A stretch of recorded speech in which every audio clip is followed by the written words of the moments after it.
When you repent, you go back and surrender to God. Yun ang idea ng Panginoon Diyos. Yes, when you share the gospel, some will respond. Maybe not many, but some. But alam niyo po ba? Just one soul is worth it. Why? Because there is a great rejoicing in heaven for one soul to repent.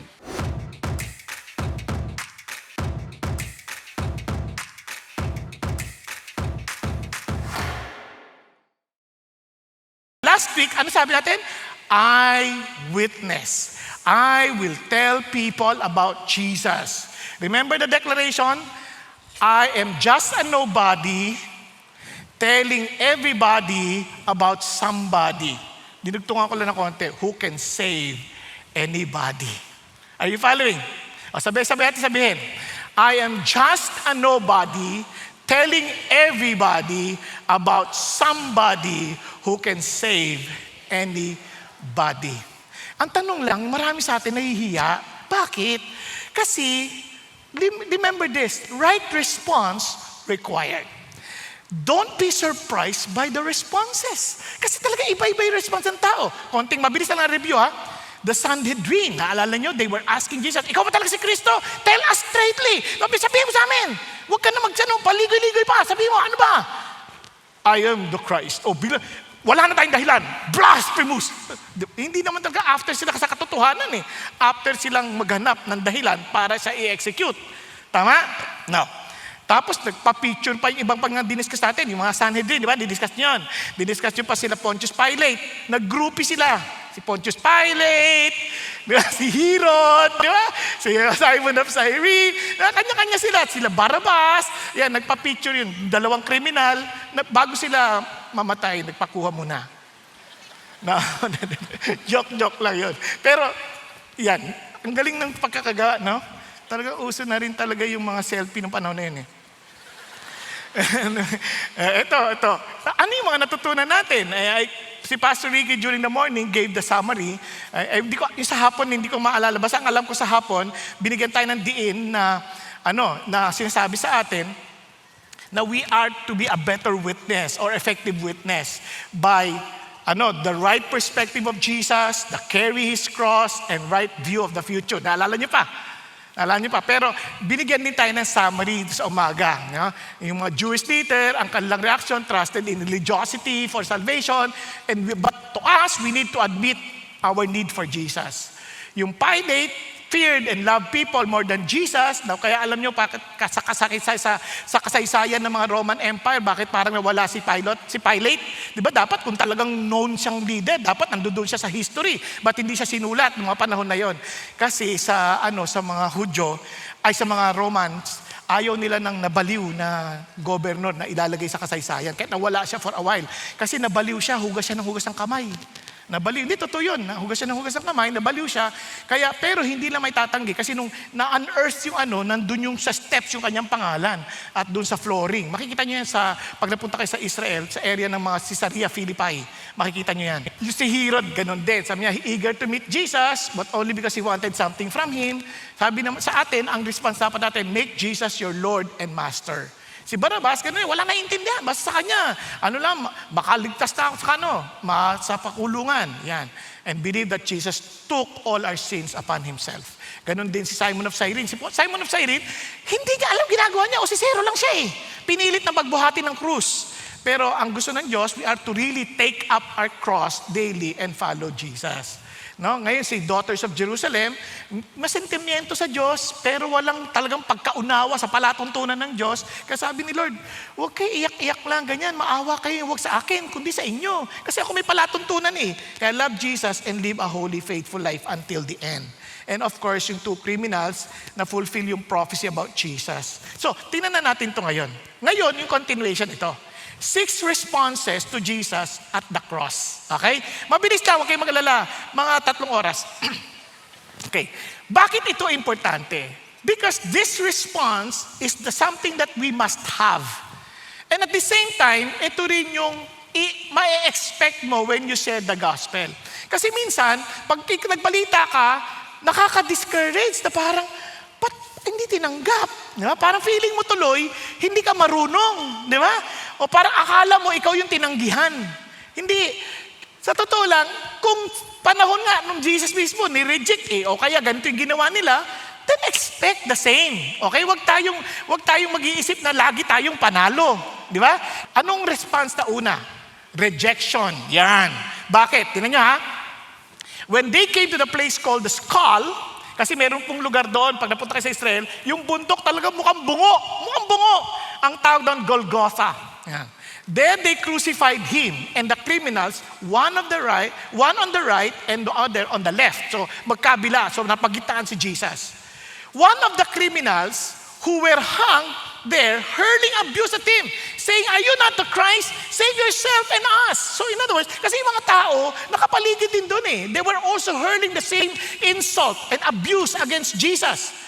So siya nakiki-argue din. Kasi sa mundo dito, hindi mo na alam kung sino tama at saka totoo eh. So sunod lang na sunod yung tao. So habang sumusunod yung tao, sabi niya, "Are you not the Christ? Save yourself and us." Parang sinasabi niya kay Jesus, "Come on, I will serve you if you will save me first."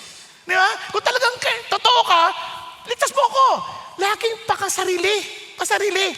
Kumbaga, "Lord, sagutin mo yung prayer ko. Pag sinagot mo yung prayer ko, susunod ako sa'yo." Hindi ganun ang Christian life. Sa atin, naintindihan natin na hindi ito tungkol sa atin. Kaya may mga tao, when you begin to share to them the gospel, they will say, "Wag na sa akin, okay na ako. Lumaki na ako sa ganyan, mga Bible na ganyan. Matagal na ako, religyoso kami." And in fact, kung sakali man, hindi pa ngayon. Na-experience yun na yan? Hindi pa ngayon. O kaya, busy pa ako. O mamaya na lang, Lord. Kaya what should we do? Never reject Jesus. Wag nating tatanggihan at ipagpapaliban si Jesus. Sabi nga ng Panginoon, today is the day of salvation. When God speaks to your heart, be humble, receive Him. Aminin natin kung ano talagang pinagdadaanan natin. Alam naman natin that we are so empty, our lives are not going anywhere, pero ayaw pa rin natin. Sinasabi, ito, subukan si Jesus. Ayaw pa rin natin pakinggan. Bakit? Ay, basta ayoko. Why? Because of the lack of evidence? No, because of the lack of humility to admit that our need. If ever you share the gospel, they will say, "Hindi ako ready, okay na ako." Don't get discouraged. If they rejected Jesus, they saw Him face to face, they can also reject you. Kahit kita na nila yung katotohanan. You see, rejection is not a lack of evidence. It is refusal of surrender. Ayaw natin magpasuko sa Diyos. Yes, we try our best to also become religious, attend a service, attend a lot of activities. Hindi yun ang kailangan ng Diyos. Ang hinahanap ng Diyos yung magsumuko ka sa Kanya. Nung masasabi mo, "Lord, Ikaw talaga lang ang Panginoon, walang iba." Naunawaan? Kaya nga, ang pangalawa, buti na lang, sa kabilang bahagi, may repentance. Tingnan ninyo. Both the other answered, and rebuking him said, "Do you not even fear God, since you are under the same sentence of condemnation? And we indeed are suffering justly, for we are receiving what we deserve for our deeds. But this man has done nothing wrong." Biruin mo, it's very clear to them. Walang kasalanan to. Ibig sabihin, sobrang obvious na alam nila yung background. Nakuha? Pero hindi ganyan yan yung una. Nung una, doon mo maintindihan yung pagmamahal ni Jesus. Nung una yan, yung mamang yan, para maintindihan natin, galit din yan. Sabi niya, the robbers, both of them who had been crucified with Him were also insulting Him with the same words. Pareho sila, they were agreeing to the world. They were agreeing with the crowd. Ito, totoo yan. Walang yan. Pero bigla siguro habang minagmamasdan niya, hindi magpapatol. Siguro pag narinig niya pang, "Father, forgive them, for they do not know what they're doing." Ito si Jesus, alam mong tapat siya. Pagkatapos insultuhin ng maman to, and then he realized nagkamali siya. Look at what Jesus did. You know how much He loves it. Tagang hindi nagbabago yung pagmamahal niya. Tingnan niyo. And He was saying, "Jesus, remember me." Hindi siya sabi, "Lord, ligtas mo ako." Alalahanin mo lang ako, when you come in your kingdom, kinikilala kong hari ka. Kinikilala ko that you are indeed the Messiah. You are the King. But I know I don't deserve anything. Wala akong karapatan. Hindi ako karapat-dapat ng mercy mo. Pero isa lang ang request ko. Alalahanin niyo lang mo ako. Tingnan niyo si Jesus. Pwede niyo ngayon pa, huli na ang lahat. Kung hindi lang ako nakapako, sinampal na kita. Diba? Pwede yun eh. Pero hindi yun ang ginawa niya eh. Sabi niya, truly, I say to you, talagang nangako pa. Pinasabing sa iyo ang katotohanan. Kumbaga, pinapangako ko sa iyo. Ngayon, makakasama na kita sa paraiso. Ha? Kulang na lang sabihin niya, no? Siguro, nandun siya, dadalhin kita sa aking palasyo. Di ba? Grabe. Parang, wow. Grabe naman to. Ininsulto ko na kanina, dadalhin pa sa palasyo niya. Pag-isipan niyo mabuti. And that is exactly what Jesus is doing to all of us. Wala tayong karapatan. So what should we do? Huwag tayong magmamalaki. Let's admit yun, diba, Lord, talaga pagod na ako, suko na talaga ako, Lord. I just want to be honest to you. So what should we do? We should repent. Ano yung sabihin ng repent? Etong tingin ko kay Jesus, mali. Sabi niya, balik ka sa totoong sino si Jesus. You are indeed the King of Kings, the Lord of Lords, and you deserve to be worshipped, to be obeyed. Lord Jesus, you're my life. You own me. Yan ang sinasabi dito. Kaya nga, yun ang sinasabi, kaya hinahangad ng Diyos. You see, it is not just an emotion. As in, when you repent, you go back and surrender to God. Yun ang idea ng Panginoon Diyos. Yes, when you share the gospel, some will respond. Maybe not many, but some. But alam niyo po ba? Just one soul is worth it. Why? Because there is a great rejoicing in heaven for one soul to repent. And when you came to Jesus Christ, there was a great celebration in heaven. Di ba? Alam niyo, niisip-isip ko, ako Lord, magditiwang kayo na maligtas ako. Wow! Pag-isipan niyo mabuti. Di ba? Iyan exactly yung ginawa ng Diyos because His love is sincere and pure. Hindi siya naghahangad ng anumang kapalit. Tayo, mapaghanap tayo ng kapalit. Pagka hindi napalitan na maayos, sasaktan din natin sila ulit. Pero hindi ganun si Jesus. Are you following? Kaya, hindi lahat, pero meron. At yan ay sapat na. One moment of surrender can change family. Eternity, as in eternally. Di ba? Sarap. Now, pangatlo, ridicule. May mga nang insulto. They mocked Him. Anong ginawa nila? Tingnan niyo po ang ginawa nila. But Jesus was saying, Father, forgive them, for they do not know what they're doing. And they cast lots, dividing up His garments among themselves. Ano, nakikita niyo ba yung nangyayari?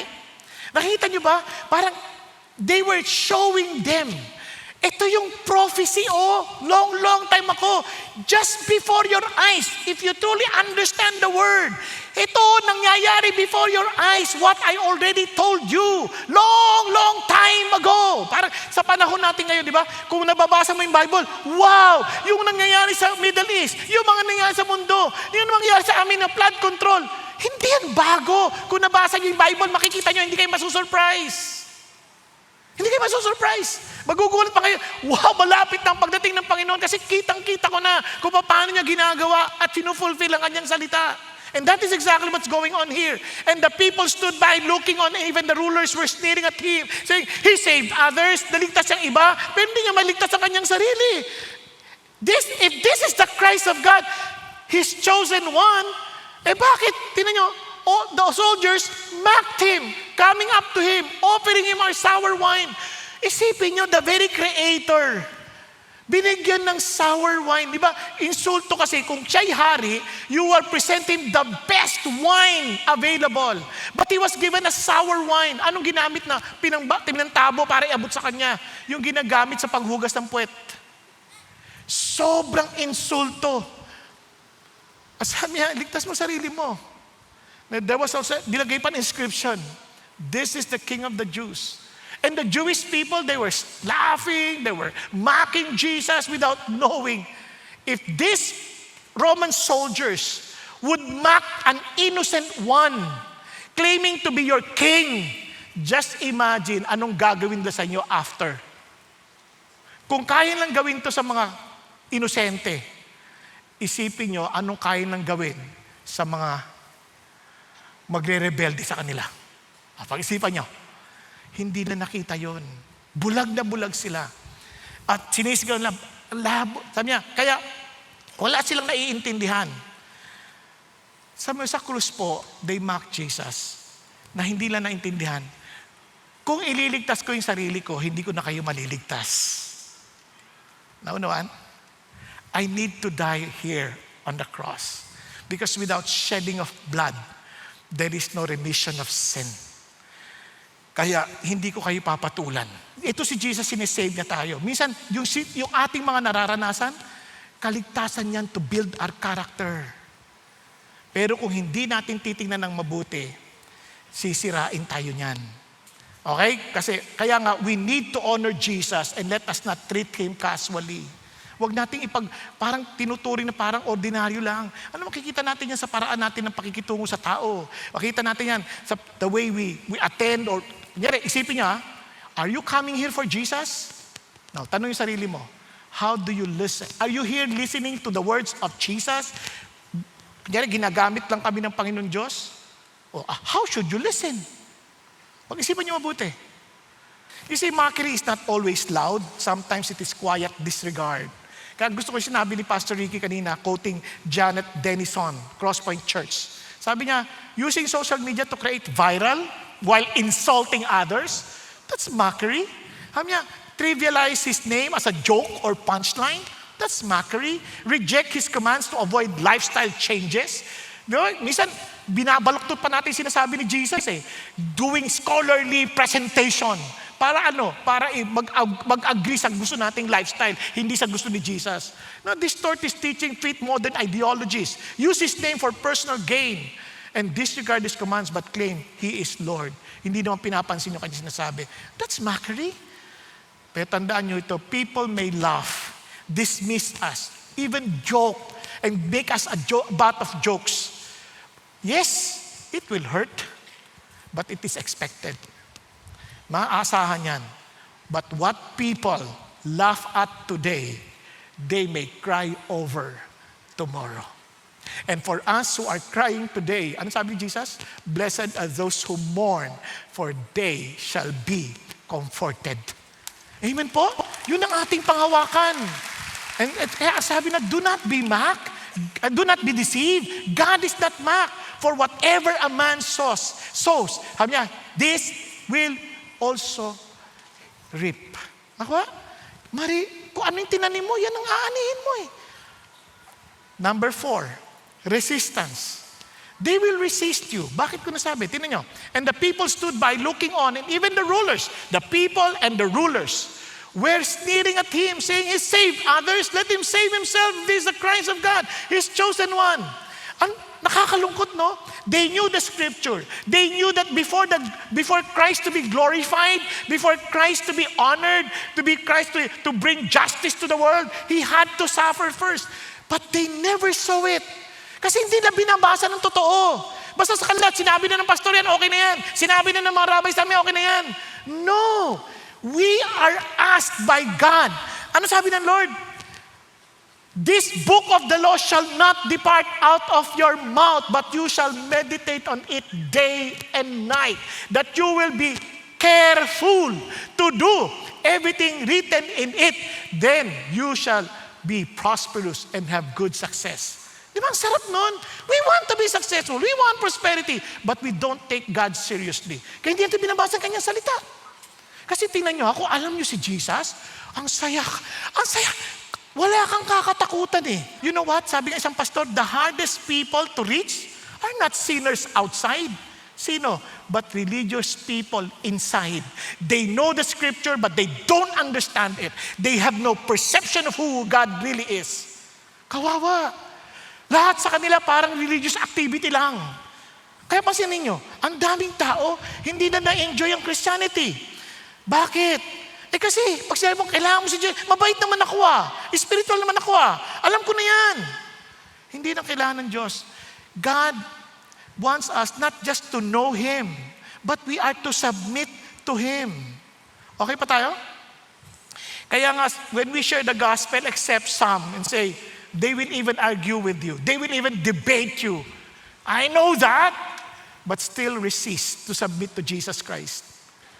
Hindi yun You missed the point. Si Jesus ang kailangan natin. He was the one who died on the cross.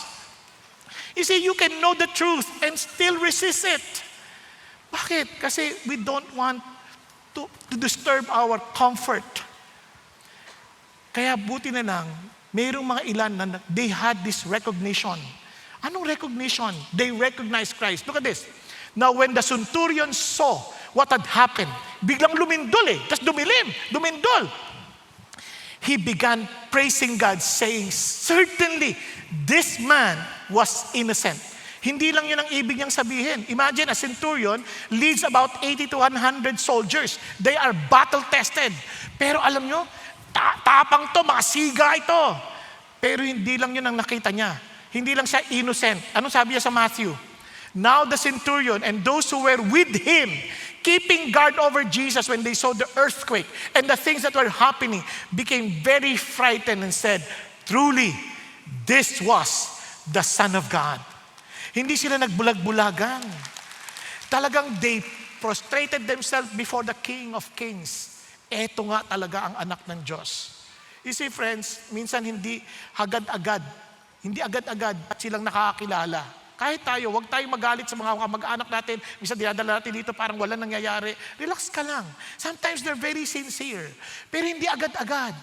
One day, they will also recognize the reality of Jesus. Okay? It was God who revealed Himself to this man. You see, friends, ngayon, may mga taon sabihin, tagal-tagal na nag-aatin, ngayon ko lang naintindihan sa wakas. Just keep on seeking. Kaya sabi ng Bible, keep on asking until you receive. Keep on seeking until you find. Keep on knocking until the door opens. Are you following? Ganun ang sinasabi ng Diyos. Relax lang. You see, sometimes same gospel, but different moment. Iba-ibang panahon.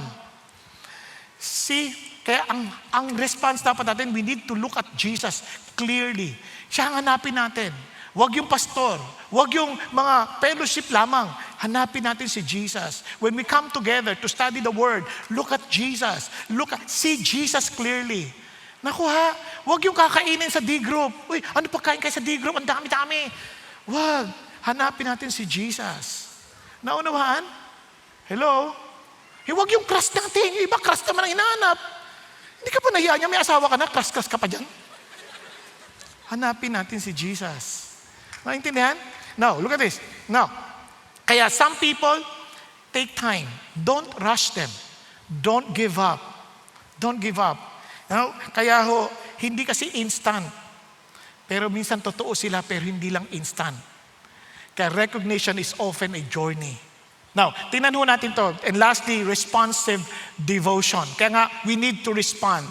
Kaya ang sabi ng Bible, tingnan nyo, and all his acquaintances, the women who accompanied him, kasi alam niyo po, sa ministry ni Jesus, may mga kababaihan nung sumasama. Kaya nakakatawa yung mga kababaihan, akala mo wala silang gamit, hindi, talagang very active sila. Kahit lalo sa panahon natin ngayon, mas marami pang ang babaeng sumusunod kay Jesus kaysa sa mga lalaki. No, pero itong amazing part, while the men, the disciples, left Jesus alone, iniwan siya talaga, they all disappeared. Except for John. Yung mga babae, stay sila. Ito yung talagang sagisag ng tapang. Hindi ho sila umalis. They kept on serving the Lord. They stayed. And hindi lang yon. Tingnan nyo, hindi pa natapos doon. Mayroon pa isang nagsisikretong tagasunod ni Kristo na mayaman, si Joseph. Si Joseph, sabi niya, member of the council, a good and righteous man. He had not consented to their plan and action. A man from Arimathea, a city of the Jews, who was waiting for the kingdom of God. Nag-aantay din siya sa Diyos. And this man, sa tapang niya, kasi bagamat isipin niyo, against ng lahat, siya against sa decision ng marami. Pero he took his stand. Anong ginawa niya? This man went to Pilate and asked for the body of Jesus.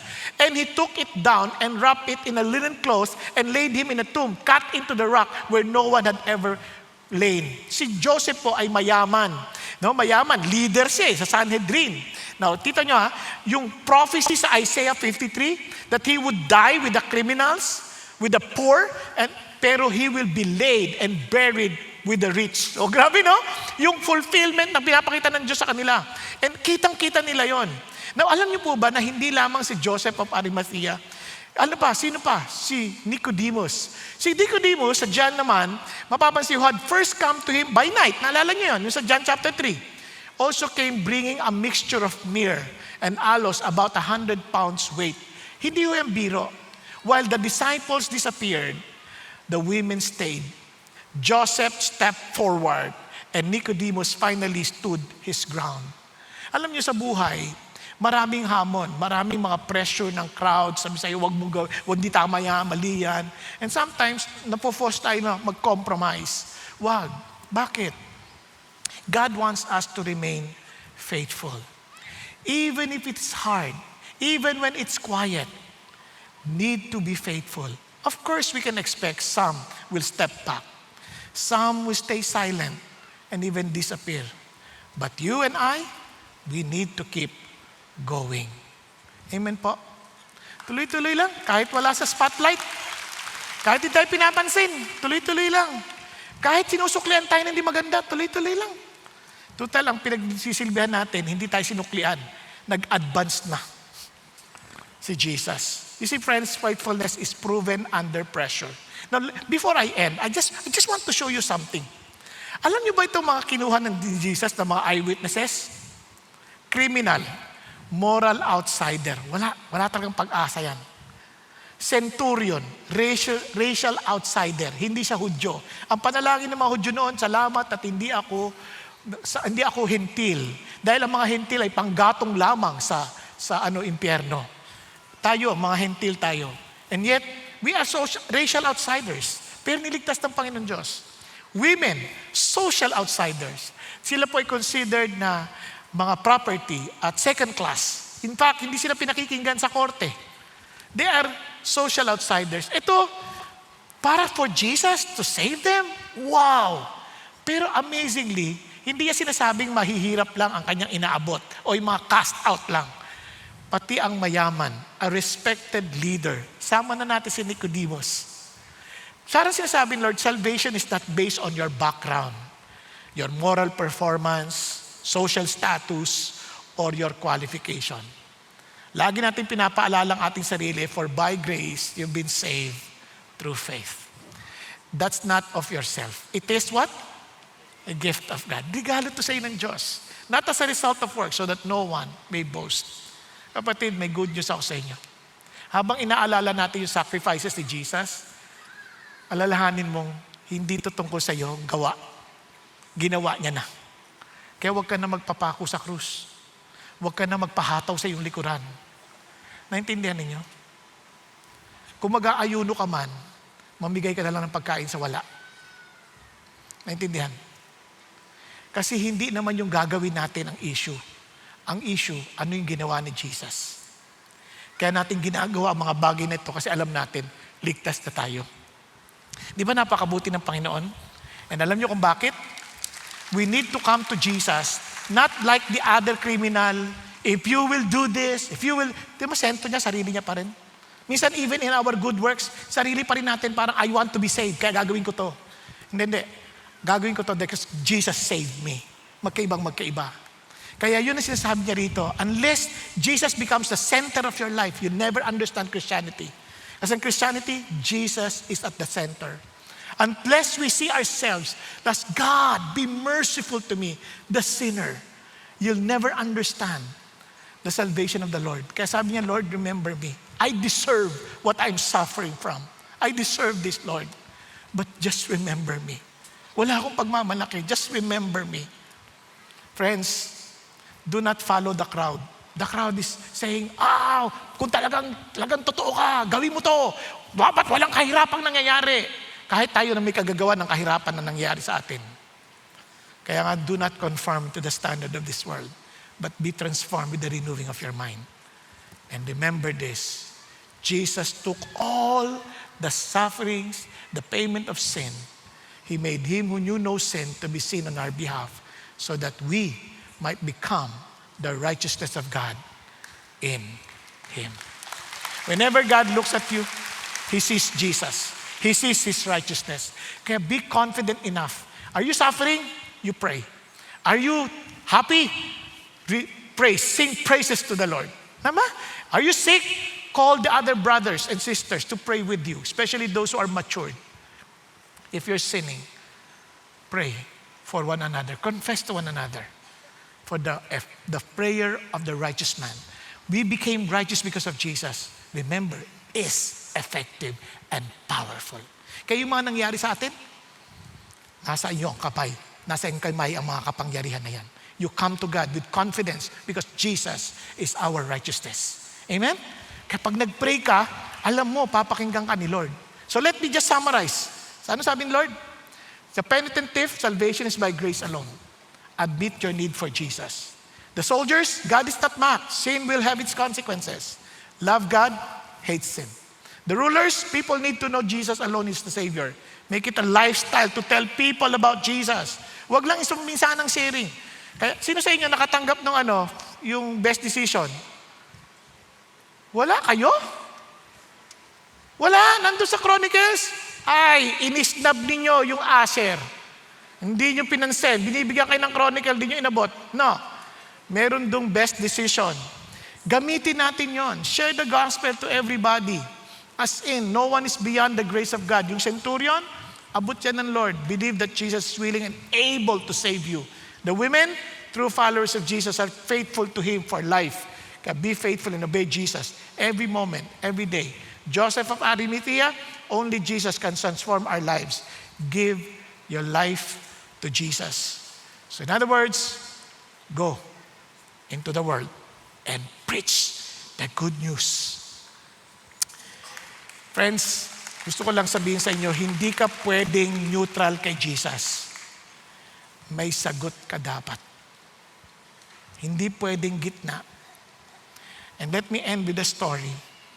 Meron pong nagpipinta sa canvas ng evangelism. Kwento po ni Robert Coleman. Nag-capsize, sa drawing niya may bagyo, nag-capsize yung kanilang boat, nakakita siya ng bato. At doon siya lumangoy at kumapit. Sabi niya, mukhang mali itong drawing ko. Pinunit niya ulit, sinira niya ulit. Sabi niya dapat, nang makita niyo yung bato, aabutin niya yung tao para sila rin ay makaranas ng kaligtasan ng Panginoon. Mga kapatid, nung naligtas tayo, hindi lang para tayo makinabang at magpakasasa. God wants us to reach out to others too. Amen? Sino sa kanila? Basta malalaman mo. Daga, ang role mo, sabihin mo lang sa kanila yung magandang balita. Hindi mo na responsibilidad kung tatanggapin nila yung balita o hindi. Ang responsibilidad natin, tagadala lang tayo ng balita. Okay po? Kaya ulitin ko lang, sabay-sabay natin sabihin, I am just a nobody telling everybody about somebody who can save anybody. Tayo pong lahat ay yumuko at pumikit. Thank you, Jesus. Thank you, Lord. Mga kapatid, ikaw lang nakakaalam na totoo mong ugnayan kay Jesus Christ. Isa ka ba sa mga nag-reject sa Kanya? O isa ka ba na talagang nagsisising lumapit sa Kanya? A repentant thief? O ikaw ay isang taong resistant? Or you keep on ridiculing Jesus? You call Him Lord and yet you're not even following Him. Ikaw ba yung binuksan ng Diyos ang mata para ma-recognize mo siya? Ikaw ba yung taong nagbigay ng talagang resolusyon na sabi mo, Lord, I will be devoted to you. That you are not just my Lord with my mouth, but with my whole being.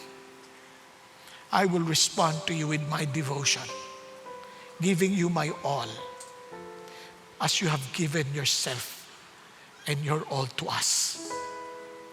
Thank you, Jesus, that you came for me. Thank you, Jesus.